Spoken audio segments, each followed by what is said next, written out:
My mom looks at me and she grabs my hand and she's like, I promise you, I will not let you or that baby die tonight. My doctor looked at my husband. She looks down and she's like, uh-oh. I mean, my uterus was so thin you could see my daughter's hair. She looks at him and she was like, if she would have went home tonight, she would have died and that baby would have died. She was like, that is a problem. Our goal is to save moms and babies, right? Then work backwards. How? What is the how? We are one of the few Black women venture-backed med device companies. What advice you would give to a young woman who thinks that she's up against an insurmountable obstacle? Go over it, go around it, go through it, period.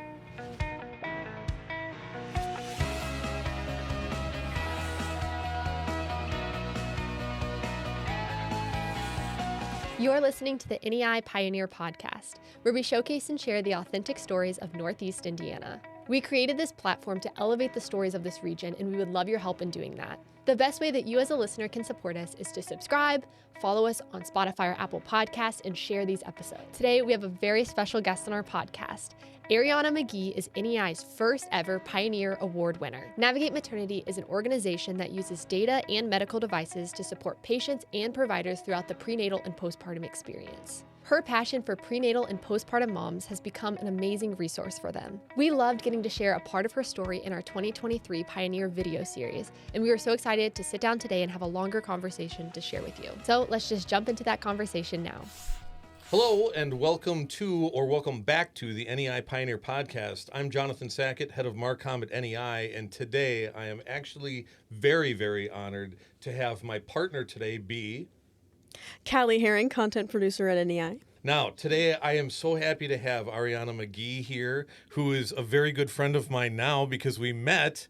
I'll talk quickly about how we met when you called me that day, but she's the founder and CEO of Navigate Maternity and just a wonderful person. Ariana, welcome. Thank you. Thank you both for having me. Do you remember the first time we talked, you called me? I do. Yeah. Because so we're both from Chicago. Right. And I saw a 773 number on my phone, and I'm like, who's calling me from Chicago? So I answer it, and Ariana goes, yeah, is this Jonathan Sackett? And I said, yeah. And she goes, okay, I was nominated for an award with you, and I don't know what it is, and I don't know who you are. So I explained the whole thing, and my favorite part of it was Ariana said, well, I'm not sure if my story is good enough to qualify me, but I was nominated, I guess. You told me your story, and I said, you're in. Right. That was awesome. And then you ended up being our first ever NEI Pioneer, which was outstanding. And then last year you presented, so that was 2 years ago. Last year you presented to last year's, or is it last year? This year's, Yeah. which was James Caan. Right. So we got some great stills of you from that. When you saw the winner and you looked over at him, priceless. Awesome. Priceless. So excited for him. Yeah, it was great. So anyway, welcome. You're awesome, and I can't wait to get into this. Well, thanks for having me. You bet. Okay, so Navigate Maternity. You founded it, and we had done, for the people that watch our videos, they'll know you from your nomination video. Right. Would you mind just kind of recapping, like, how did this whole thing come about? Your story was so compelling to me. If you wouldn't mind just sharing that, what happened that fateful day? Yeah, no, definitely. And just to give a little bit more context about Navigate, so folks know, so Navigate Maternity is a tech-enabled medical device company, and we focus on improving outcomes for prenatal and postpartum moms. But to your point, it started really the day that I almost died giving birth to my fourth child. So my husband and I have now 4 babies that are 6 and under. So they are 6, 4, 3, and 2. So 2 years ago, I went into labor about 2 days prior to my scheduled C-section. And that was the third child or fourth child? That was the fourth child. Within 4 years? Yes. So I had 4 babies in 4.5 years. And I had 3 prior C-sections. So at this juncture, I'm definitely considered to be a high-risk mom. And so I go into labor. During COVID? Well, yeah, exactly. COVID is like going on. We're getting towards like the end. But, this is definitely where like COVID is going on. My husband is away in training. He was down in Indianapolis doing fellowship training for spine surgery. I'm here in Fort Wayne by myself with my mom, who's, I was really lucky to have her come and stay with me, but I also have 3 other little babies. So it was just kind of like a lot of moving pieces. And this particular night, I'm not feeling well. I'm tossing and turning. My mom is looking at me. I'm like, I think I'm thirsty. She gives me a bottle of water. I like guzzle the whole bottle of water. She's like, you're in labor. She's like, no, that's not normal. So she's like, we're going in. You need to call the nurses line and then we need to go in. So I call to the nurses line. They're like, yes, you need to come in. I go in. At this point, definitely I'm contracting, and I can feel them getting closer because I've had 3 prior babies. You've had some practice. Yeah, just a tinge. So I'm like, okay, yeah, I'm definitely in like labor. I go in and, I meet the nurse. The nurse is like, yep, I'm looking at the screen. Those contractions are coming closer. She's like, as soon as the doctor who's on call, as soon as she comes out of surgery, I'll have her come in. We'll get you all checked in and all that. So this doctor comes in. She claps her hands and she says, okay, Mom, I'm sending you and baby home. You guys are fine. And I'm like, are you sure? Right. And then also, she hasn't even asked me, hello, what is your name? My name is Dr. So-and-so. I'm pleased to meet you. Nothing. So I already kind of got the feeling that this may not go very well. And then, I start to explain to her, hey, I've had 3 prior C-sections. I'm contracting. This is dangerous for me. I'm just, at this point, I am less than 48 hours away from my scheduled C-section. Why don't we just call my doctor? And she's like, oh, no, I'm not going to do that. It is super late at night. You're fine. You're not in the throes of labor. But, yeah, no, I'm not. I'm not doing that. You need to go home. So I'm scared at this juncture because I know the risk of uterine rupture after having several C-sections is high. And frankly, this doctor was not trying to listen to me. She was not trying to hear me. And my mother was with me. And my mother is also a lawyer. So as soon as she starts to hear kind of this dismissal of my symptoms, my mother's ears perk up. And she steps in. And she really was my advocate that night. I don't believe I'd be here tonight if she was not there. My mother, steps in. She's like, no, my daughter is in labor. 2, my daughter is a Black woman. She sits at high risk already. 3, she's had prior C-sections. And 4, you need to do something. You need to call her doctor. So my mom and this doctor go at it. My mom is really armed with the facts, and she's armed with the data. I've met your mom, so she's a powerhouse. And so she was like, no, you're not going to let my daughter die here tonight, period. And this doctor at this point is like upset, you can tell. And so she leaves and she's like flustered. And so my mom looks at me and she grabs my hand and she's like, I promise you, I will not let you or that baby die tonight. I promise you. And so I just, I was tearing up. I was crying because I was scared. And it was nothing but my mom and God that saved my baby and I that night. So finally this doctor leaves. She, calls my doctor finally, basically after like getting pushed. And my doctor hears the workup and she's like, absolutely not. Like that patient cannot go home. Like that, that's a high risk mom. I'm coming in and tell them that we're going to get this OR prep. We're going to have this baby tonight. So at this point, my husband's already on his way because after all the drama that's going on, my mom's like, you need to get here. But he's 3 hours away. Exactly. Oh. So by the time he gets there, they get me back prepped for the OR. My husband is now there. My husband and my doctor actually has known my husband since childhood. They're both here from Fort Wayne. Wow. And my doctor looked at my husband as soon as she, kind of gets through the different layers of like flesh. She looks at my husband. She looks down and she's like, uh-oh. She's like, look at this. She has him peek his head over, big old uterine window. My uterus was so thin you could see my daughter's hair. My God. And so she looks at him and she was like, if she would have went home tonight, she would have died and that baby would have died. She was like, that is a problem. That's not okay.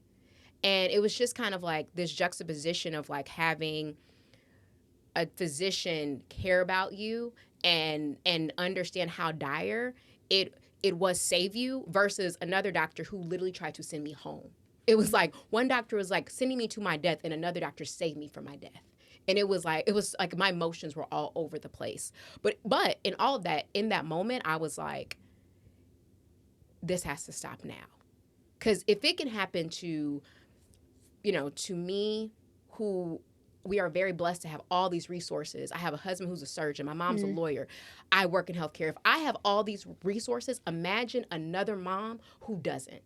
Imagine what would have happened to her Game and her over. baby. Game over. Yep. Game over. And so that, it made it crystal clear that we got to do something and we got to do it now. And that was really the birth of Navigate Maternity.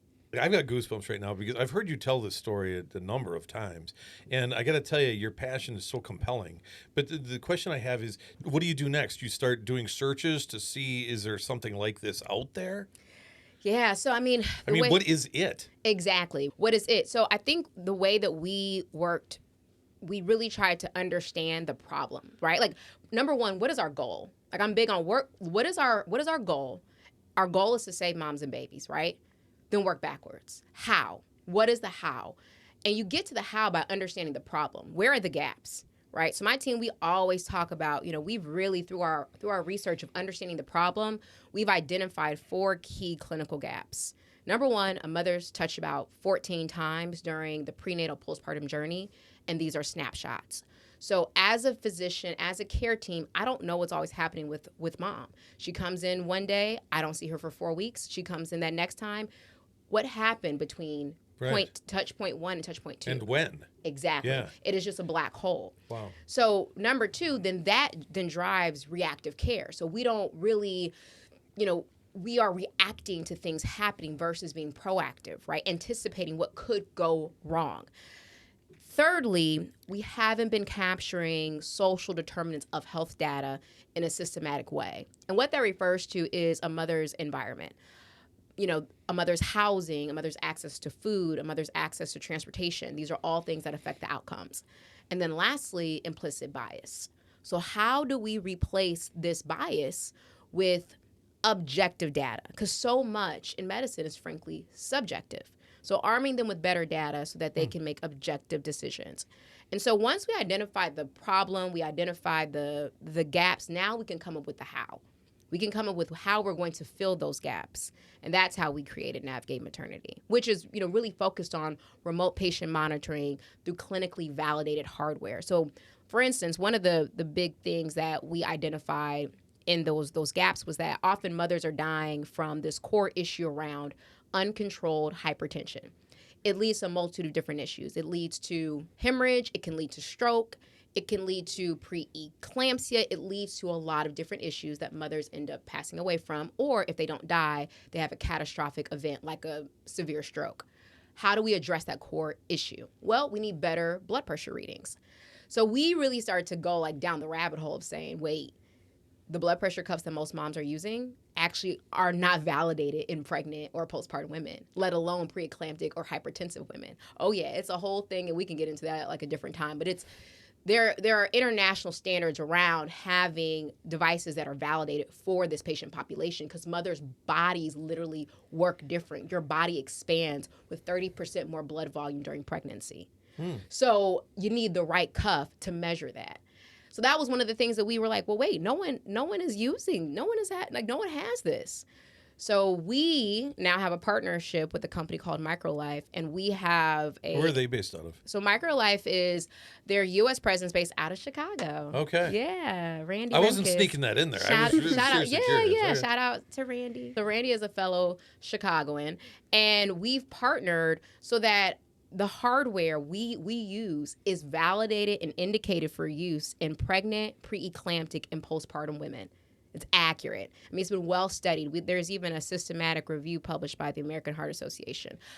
I'll stop there because I'm super passionate about this piece. But yeah, that was one of the ways that we helped to solve for that. But then the question that I have is, you're talking about reverse engineering from data based upon a point in time. Yeah. I'm wondering about leading up to that point in time, because the variables that led up to that would be, I'm assuming, you're obviously more versed in this than I am, but I would assume it's something with nutrition. It could be, your social status, it could economic status and all that. Yeah. So I'm assuming that those are variables that lead into this because, on your site, one of the things that you reference is the U.S. has the highest mortality rate of any developed country.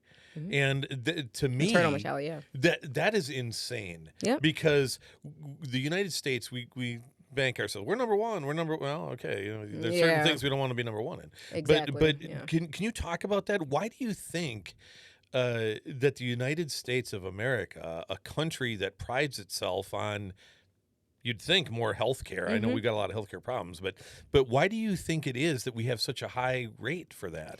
Yeah, so actually let's quantify the problem, because there's not just that, and these other pieces, these other stats kind of play into each other. So to your point, the U.S. does have the highest prenatal postpartum death rate of any high resource nation in the world. Black women are dying 3 to 4 times that national average. Indigenous women are dying 2 to 3 times, that national average. How is that possible? Well, so part of it is, and actually March of Dimes does a lot of research in this space, but a lot of it is due to access of care, right? So part of it is like women are living in what's called maternal care deserts. So meaning that within their geography, they don't have access to a hospital that actually gives OB care. And we see this often with our rural moms. And often too, rural, I think in our minds, has a certain face. But if you go south, there are a lot of Black women and brown women that have no access to a hospital within 20, 30 miles of them. So rural can also mean Black rural too. There is that intersectionality. Sure. And so that is a big reason. The other piece is that even for our urban moms, often we may have access, right? There may be an actual hospital there, but the quality of that hospital is not where it needs to be to give moms the care that they need. So while, let's say, well, look, we live in Chicago, there may be a system up, on like the north side that's great. Northwestern's right there. Awesome, right? And it's an awesome hospital. But you may be, look, I'm from the south side. You may go to another system and not get the care that you actually need, even though you can physically get to it. So that's another big problem. And then, thirdly, the other piece that I think is important to like call out is that Black women are dying at this high rate despite socioeconomic background. Often folks think it's tied to, if you are a wealthy Black woman, then you should be fine. Like these issues should not be happening. And that's just false. I mean, Kira Johnson, who passed away at Cedars-Sinai, her mother-in-law is Judge Hatchett. Okay, her mother-in-law is one of the most well-known judges probably in the world because she's had her show for so long. Yeah. And she died due to implicit bias. Wow. So it goes to show you that, no, this is not about just access. There is this element of bias that plays into the treatment that Black women especially get during childbirth. Well, I know Callie wants to chime in. I just want to get one more in here, just because we're on this line of sight here. I guess what I'm wondering is if there are by developing what you've developed, you're finding more problems out there to solve for, I would assume, and it's data driven. So these are facts. I'm wondering, as you went through this process to develop this product service, right? And you're finding more problems out there, how do you start to pivot or find what the tip of the spear, the secondary, the tertiary, how do you do that? And if you're finding these other problems, is it somewhere in your head, because I know how smart you are, is it somewhere in you that you're thinking there's going to be another product, another service? Is there going to be a pyramid structure to what you've developed? I just asked you a whole bunch of stuff, but I guess what I'm really trying to get at is if the more that you peel the onion, the more problems you're finding, are you going to be solving for more than the problem you originally set out for? Absolutely. I think that's one of the things that that was a mouthful question. No, but that was I'm great. tired after that one, actually. But like breaking that down, yes, the answer simply is yes, right? We are starting here and our focus to, instead of going wide and shallow, let's go narrow and deep. So we're focusing on perinatal hypertension, right? So that means moms who are pregnant and postpartum moms that have hypertension. Let's focus on those hypertensive crises that also can lead to like cardiovascular issues and things of that sort. That's where we're focused now. To your point, as we continue to peel back the onion, and as we've uncovered, even in our beta testing, we've uncovered that, one of the things that moms also need are support around those social determinants of health. So we have a lot of screeners on our platform. And as we screen for those things, what we figured out is that we can't just let a mom hang, right? We identify it, we've got to help them solve for that and close that loop. So what we're now doing is, as we screen, we have relationships with local partners, community partners in the different areas that we're currently launched, and we work with those partners closely to get moms access to food, get moms access to a transportation voucher or a housing voucher. So once we know, we're actually closing the loop and solving for those issues. Wow. Unbelievable. I mean, I don't even know how you, because you know me. I mean, I'm constantly all over the place. So if I'm solving for one thing today and I'm finding 10 more things behind me, it's hard to do that hard pivot. Yeah. It just is. And I think so the next question would be how do you think that you're progressing? So obviously you've been at this now for how long? Well, I've been full-time. From thought, though. Oh, goodness. Well, from thought, that's hard to say because now it's like, oh, goodness. The thought's been there for, like, the seed has been there for years. Okay. The seed has been there for years. But, I mean, full-time, I went full-time in 2023. Well, I was going to say, before we get into progress about it, like, we have a pretty wide range of viewers of the show. So even for some people that aren't really in the medical space and they don't really know what we're talking about, could you just break down what does Navigate Maternity really look like on the ground? Like, is there wearables that are a part of it? Like, what does data collection look like? Those screenings that you mentioned, things like that. So we have an actual kit. So our kit includes our software suite, which is our patient app and our provider portal, and then we have our hardware. So we have our Bluetooth blood pressure cuff, which is again unique, and then we also have our scale, and that is what we call our full Navigate Maternity 360 suite. So that is what we hand out or distribute to patients through our partnerships, and as that patient then gets that kit, they then set that kit up live with their patient app, and so that patient app then reads all of the data coming from that hardware. That data transfers back to the physician and the care team, and they're better able to manage and remotely monitor mama. Okay. And then, so from a sales standpoint, who are you selling to? Are you selling to the healthcare providers, meaning insurance and stuff, or is it actual the hospitals, or how does that work? Yeah, so we've actually had a multitude of different types of partners and call points, but we primarily sell to either like private practices. We even work with other sites like, for instance, we've been working with here in Fort Wayne, Healthier Moms and Babies. And so shout out to them. Shout out to Paige Wilkins and their team. But, you know, we've been working with those kind of partners. We can also work with health systems and hospitals. But what we do, we contract at a B2B level. So we'll contract with their leadership. We'll come in. We'll then train the nurse midwives, the OB-GYNs, the MAs, basically anyone touching mom on how to use our software. And then from there, they prescribe the kit. So if a mom comes in and they think, this mom could be at risk for hypertension, this mom, you know, maybe had preeclampsia in a previous pregnancy, we better get her a Navigate kit. And so then they just allocate the Navigate kit right then and there. They set mom up live, she goes home, and now they're able to watch her from home. So Navigate's really only primarily for high-risk patients? I would say currently, yes. So currently high risk, meaning that either you've had a hypertensive crisis in a previous pregnancy, or either you are a first-time mom and we don't have any baseline on you. Hi, everyone. We want to take a quick moment to shout out our podcast sponsors. Now, first, you might be wondering who I am, so let me introduce myself.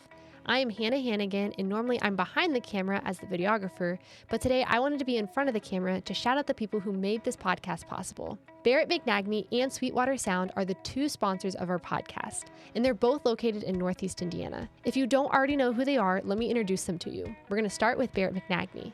As Fort Wayne has grown, the Barrett Law Firm has grown with it. Founded in 1876, Barrett McNagny is one of the oldest law partnerships in Indiana, and it's among one of the largest just in Northeast Indiana. They have the breadth of experience across a wide range of practice areas to provide you trusted legal counsel where and when you need it. And Sweetwater is actually the one we were able to purchase most of our audio and video gear from to make this podcast. So if you like how this podcast sounds or how it looks, be sure to check them out. Sweetwater, the nation's largest, and I would also add friendliest destination for music gear, is also your one-stop shop for all things podcasting. From audio interfaces, recording software, mixers, microphones, cameras, and lighting, Sweetwater has everything to get your podcast up and running. Enjoy personalized gear advice from their dedicated team of sales engineers, as well as free technical support to get your podcast connected and up and running. Really, what's not to love about that? So whether you already have a following or you're still chasing the next big thing, Sweetwater is going to be the ones to help you create a podcast that everyone will be talking about. So if you're interested in either of these companies, be sure to check out the links in our description. Now, let's get back to the podcast. Okay, I want to talk a little bit about barriers. Yeah. And I'm certainly, because Callie and I, obviously, we did the first video with you. That was the first video I think you ever did with us when you were an intern. So terrific, right? The question is, and I'm certainly not looking for, Brad was a jerk. You know, I'm looking for, I don't even know who Brad is. The barriers, because if you're coming up with an idea that's technically a disruptor. Oh, yeah. So, okay. Yeah, I saw the look on your face. So what I'm wondering is, what are the barriers that you find that you've come up against and have won so far? Is it attitudinal? Is it no business as usual? Is it monetary? I guess I'm wondering what the heck you're up against, because to Callie's point, we cast a broad net when we're getting people to watch the show and share the show and stuff. Some people want career advice. They want to see the people who've made it. They want to see entrepreneurs like you who are, who won the first ever NEI Pioneer of the Year award. Say it again. But I'm just going to keep plugging that. I love it. But no, I'm wondering, what the heck were you up against, and what surprised you about what you were up against? Yeah, definitely. Oh my goodness, that's actually a great question. What surprised me, right? That's probably the only good question I'll have. So we'll take it. No. So that's actually so to your point, I came from the medical space. I came from medical sales. So coming into this, I was like, oh yeah, I know how, because I worked at big companies. So I was like, I know how we sell. I got this, right? And so a lot of that has definitely helped us. On the flip side, when you are a startup, right, meaning that you have finite funds, you have a smaller team, you are gaining and acquiring customers, right? You don't have existing business. So you're building the business from nothing. That is a different ball game. And that did not, all of my work experience did not help me with that. That was sheer Really? oh no, it didn't. That's sheer just tenacity. You just gotta, really, as an entrepreneur, to your point, when you're dealing with barriers, you have to be willing and agile enough to pivot. And so some of the barriers that we came across, nothing to do with reimbursement, because the reimbursement was there. Often it was that, y'all are a group of Black women from the Midwest. Is this maybe you're a little in over your head? Really? Remote patient monitoring. I don't know if I would take you on in a meeting, but yeah, okay. exactly. Yeah. So that part. So I think honestly, what we found on the front end was that we were underestimated. That people did not have the expectation that we really knew what we were doing. And that was a huge barrier for us. In fact, so much so that when we would pitch, we would have to move our team slide with all of our, our background and our previous roles to the front versus the back, because we had to set the tone coming into the meeting. So and now, folks would take it seriously. Does that people underestimating you, does that fuel you? Oh, absolutely. Yeah, okay. punch up, absolutely. Man. So, which is great for us, because I think on some level, our team being Black women in leadership, we have been underestimated. So we wouldn't have gotten to the place that we got to before starting the company if we weren't expecting to be underestimated, or if we didn't know how to handle that. But it was a little bit surprising kind of coming into this space, because we're thinking, okay, it's women's health. We're women who work in healthcare. There's got to be some camaraderie. There's got to be, Oh no, none of that. Really? None of that. No, really not. Not on the front end. Now, what I will say is the barriers in terms of getting business with some of the systems, we have been able to find the leaders that have believed in us, and so have given us opportunity and given us chances. And I would say, and I think hopefully when they see this, they'll be like, yeah, we're actually really happy with the opportunities that we have given this team. This has brought value at the end of the day, because that's really all that we're asking for. We're not asking for more. We're not asking for an unfair shot. What we're asking is give us a shot so that we can demonstrate and bring you value. So I would say for us, that's been our biggest barrier, is just being underestimated. And that often happens with not just customers, but when you're in a startup, one of the main things that you got to do is raise money, right? You've got to raise some capital funds so that you can actually make that business go. It's parallel pathing, though, right? So you're building the car while you're driving it. Exactly. And so one of the things, though, that's really difficult is for Black women to tap into venture capital funding. We are one of the few Black women venture-backed med device companies in the country. Wow. And that actually happened after Pioneer. So thank you. Those are all those things, not even little, big things really that helped us. So never underestimate the power of my insanity. No, but I mean, but honestly, like, you know, that is the point. We were underestimated, and we've been able to hit these milestones that have allowed us to break down these barriers. So thank you for being part of that. You know, the other thing is, I think, like, I've launched a number of .coms and startups and blah, blah, blah. But I've also worked on Fortune 50. So I get it. I'll tell you something.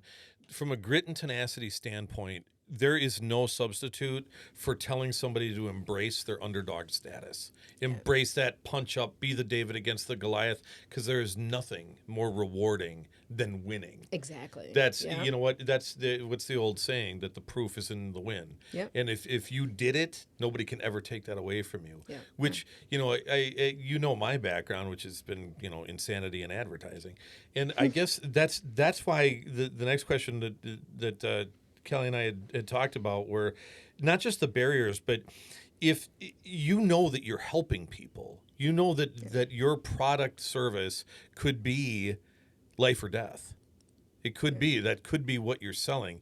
Can you talk about that? I mean, what kind of sense of responsibility you must feel on that? Yeah. Now, you've got to have a product that's tried, tested, and true. Yeah. And that's a heck of a responsibility and a burden that you're putting on yourself because of your own situation. Right. I mean, that's a heck of a burden, I would imagine. Yeah, no, definitely. And I think the biggest thing is, that's for all of us who work in healthcare, right? Like, all of us who work in healthcare on some level are saying, whether it is you are the surgeon actually cutting on the back, or you are the person selling the bolt, or you're the person who promotes for the drug that patient needs. All of us have a role within healthcare, and on some level, all of us are saying, if I don't do my job well, this could happen to this patient, right? Like this issue could happen. So it's almost like you put the consequence before the solution. Exactly. Wow. Yes. Yeah. Yes. And so knowing that, working in healthcare, nothing consequential comes without risk. And so it is the same thing with us, right? We understand that, and often too, as we've been on this journey, you know, women's health is just severely underfunded. We have very limited options in terms of devices, in terms of solutions for women, tailored for women. And so when thinking about, you know, bringing something to them, it was like, well, no one is even trying, right? Like, no one else. I mean, there's just a few players, really. I mean, there's only a few like major players in women's health, but even smaller companies, there's really not a whole lot of us that are doing this work. And so for us, it was like, look, well, we've got to put our name in the hat. And really, too, again, if you look at the leadership, I think you guys may have seen the news article around one of the most well-funded women's health companies it's actually ran by men, which, hey, I'm all for whoever is trying to help, but at the same time, give women the opportunity to help solve for our own problems. It's bizarre because you see that in a lot of industries. Right, you know, you'll see a clearly women's magazine, and then you find out who the editors are behind it. It's like, well, wait a minute, where's this coming from? Exactly. But I think, you know, have you gotten a chance to get feedback from? Okay, I want to talk about that. Or like hear those, like, you basically saved my life stories. Yeah. We've actually. I'll wait to get the green light from this one mom. We have a testimonial coming, but know that it's intense. And it was something where she felt like the system helped save her. Wow. So we're excited to share that coming up soon. Yeah. Yeah. And then how are you guys, how are you right now? Are you doing any advertising, any marketing, or is it just direct you guys talking to the healthcare providers? Yeah, so we're boots on the ground. I mean, we've been calling on folks, really getting out here, talking to our physicians, to our health system leaders so that we can get this available to more moms. Like, for instance, right now we're working with WIC out in the northwest part of the state. So we'll be setting up in their offices to help moms know about Navigate Maternity and to ask their doctor about it if they think they're an appropriate patient for Navigate Maternity. So we're really excited about that, being able to just touch more women because we believe in the solution. I would buy this immediately, and I have no use for it. But just because of you, I would probably buy it. Just wants to support you. I just want to. I'm here for you. Thank you, Ever John. since that first conversation. Well, we've always I'm just trying to stay focused. But okay, so you've done this. You're doing this. Yeah. What do you look at as the next horizon? What is, because as knowing you and hearing you talk so many times, I'm always thinking, shouldn't this be part of a pregnancy test kit at the hospital? That right there, that's when you start with Navigate Maternity. Like a point of care solution. Yeah. So I think for us, the thing that we really focus on is Indiana. We focus on our home state. So that's what we're going, like, that's what we're doing. We're focusing this, Q4 into 2025 right here, right at home, and going deep and really making our system accessible for moms, getting the doctors bought into the clinical value that remote patient monitoring can bring them for their patients. That's what we're focused on. I'm just wondering, too, if there's going to be a hard pivot in here somewhere. I had met a guy a few years back, and what he did was he had developed a product. It's not that dissimilar in theory from what you did, but because what he found was that most heart attacks were misdiagnosed at the hospital. So what he came up with was a breathe product. So what ends up happening is if you're about to have a heart attack, there's an enzyme that gets released through your lungs. Your husband would probably know this 10 times better, and I probably said it wrong, but I know that much. And what he developed was, it's like a breathalyzer. So you blow into it, ding, it will tell you if you're about to have a heart attack. Like a diagnostic. Yeah, like a diagnostic tool, predictive medicine. Right. Predictive solution. So I'm just wondering, do you think that might be somewhere in the future of this, that it could be a predictive? Oh, yeah, 100%. So we already have AI built into our software. Get out of here. Okay. Yeah. So that's absolutely those are the things that we're looking for. One of the issues, though, with AI is that often those algorithms are built on information and data sets that don't include moms that often look like me, or rural moms, or the data sets that they need, right? Like, they kind of include like data sets from big academic centers. Sure.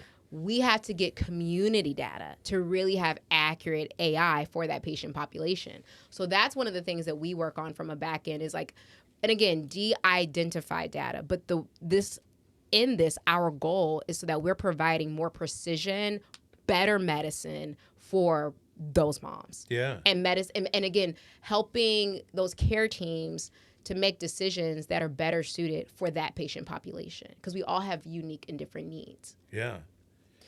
This is just like, I'm just curious question about the software and things like that. So mom sets up all the things at home with the software on the app and things like that. Is Navigate really just, how to word this? I know that it sends the data to their care team, and they can analyze it and things like that.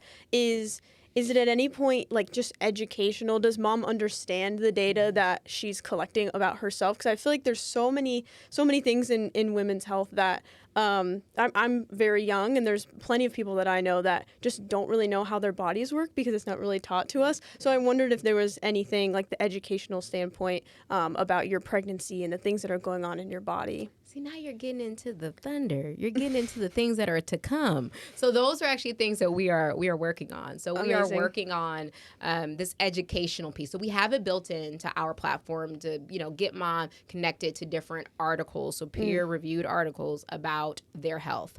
But the other piece is like, how do we actually engage moms, right? Like, think about just not giving you an article, but rather set up meetups for you all to meet. And then we can actually do a class on education on lactation or do a virtual webinar. So Round table for sure. Exactly. Love it. So community as well as education. So those are some of the things that we're actually working on now. So thank you for calling that out. You know, if I got to tell you, anything that this team can do to ever support you, you know, we want you here. You're the first ever pioneer, man. We got to get you. We got to get you in here. I appreciate it. So, was she a Pioneer of the Year at one point? She was the first. Really? I probably didn't mention that. Oh, interesting. She was our first pioneer. I must have missed that. Sorry, guys. I just so there's we're starting to wind down. The first of the last is really this. I think what's going to happen is we're going to, like I said, it's a vast net that this show casts. Right. And I think there's a lot of young women up and coming. I know that Hannah and Callie, who are obviously on my team, and you know both of them, they get asked a lot of advice questions because they've got friends that are still in college, they're young. What advice would you give? And I don't know if you want to say to your younger self or to young women up and coming, because for the grit and tenacity that you possess to come out and say, okay, well, I'm going to shock the system and I'm going to come up with this because I'm going to save lives. Right. That's what you did. Yeah. And I'm just wondering what advice you would give to somebody who thinks, a young woman who thinks that she's up against an insurmountable obstacle. Right. What would you tell her? Go over it, go around it, go through it. Period. That's it. I mean, there's nothing.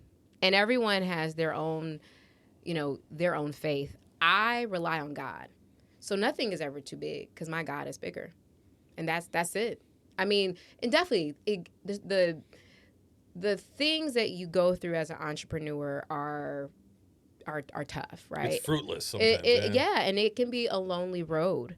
But it also, again, you got to focus on the goal. You got to focus on what is the purpose, right? I feel like I was given this assignment, right? This is not my assignment as much as this is, for me, this is God's assignment. And so at the end of the day, if I know that I'm walking on purpose and in purpose, then there's nothing too big that we can't get through. And as I say, often we have been brought so far. We've been brought, honestly, further than I think we first thought. Come on. And so there's just nothing, I mean, honestly, there's just nothing that we can't face. Like, there's like, I mean, if God has brought us this far, what's going to hurt you? Honestly, right? We just keep going. We just keep doing the work, and we just keep, even when it's like, oh wow, and then guess what? We'll get a call and like, hey, we need what? Okay, and then it all just continues to happen. So that's for us it. So for anyone that's watching, it's rely on that thing that's bigger than you. Yeah, I love it. You know, I always say passion, patience, persistence, and perseverance. And once you have those 4 Ps, you pay it forward. Yeah. And yeah. I would hope that more people would have that attitude. But I think if it wasn't for people like you that'll punch up, that will go out there and say, look, there's something missing or some need, I'm going to go out there and have the tenacity to fill it. I don't think a lot of people have that, and it's too bad because I think people don't understand life is short. Yeah. And it could be a heck of a lot shorter without utility like this. And if you've got the cojones to go out there and say, look, I'm going to make a difference, it's hard to do and it can feel fruitless at times. Yeah. Yeah. So it's hard to overcome that. I mean, what about self-doubt? Has that ever crept in on you or? Oh yeah. I mean, I think like we often refer to it as imposter syndrome, where it's like, there have been some rooms that we've been really blessed to be in and we're like, us, I'm from Gary and south side of Chicago. So I'm like, really? But at the same time, it's like, but why not me? And why not us? And why not our team? We deserve to be in these spaces. We don't feel entitled to them. We've worked for them. Mm-hmm. And so I think that is what, yes, when self-doubt creeps in, I just remind myself that God called me to this. There should be no doubt. And you put in the work.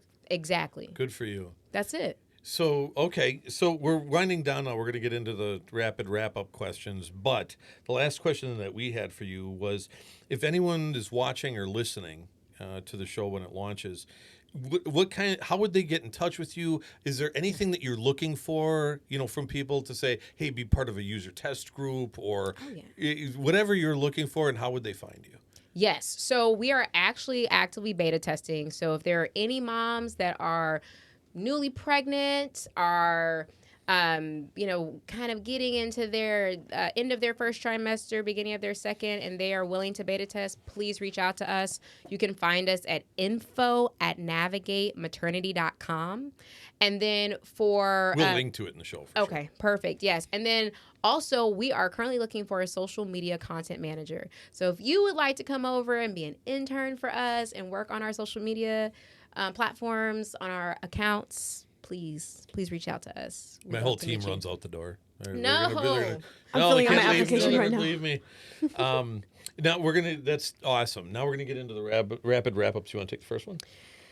Yeah, you are so good at just spewing out stats and statistics and facts. You're really good at that. So is there any one of those statistics or facts that you'll sometimes, throw out in a meeting that people are like most surprised by? Oh yeah. So the stat that always I think gets people like, whoa, is this. So I was born in 1990. It was safer for my mother to have me then than it was for me to have my daughter 2 years ago. That's crazy. The death rate for maternal, prenatal, postpartum moms has more than doubled per the CDC. And at least 84% of those deaths are preventable. Is that excluding COVID?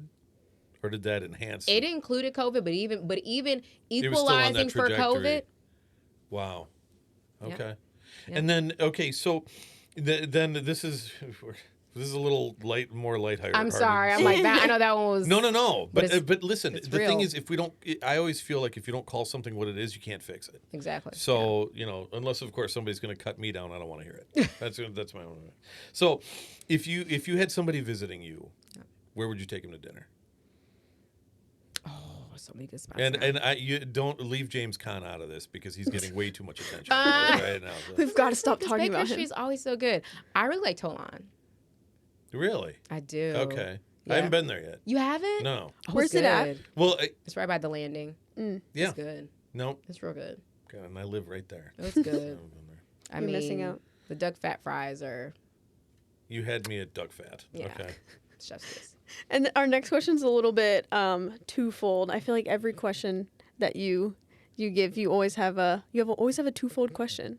You always do. So here it is. I don't get out much. No, the first part of it is, what is like the toughest part of your job? Okay, so the toughest part of my job is probably how much it requires me to be away from the kiddos. Yeah. That's probably easily the toughest part.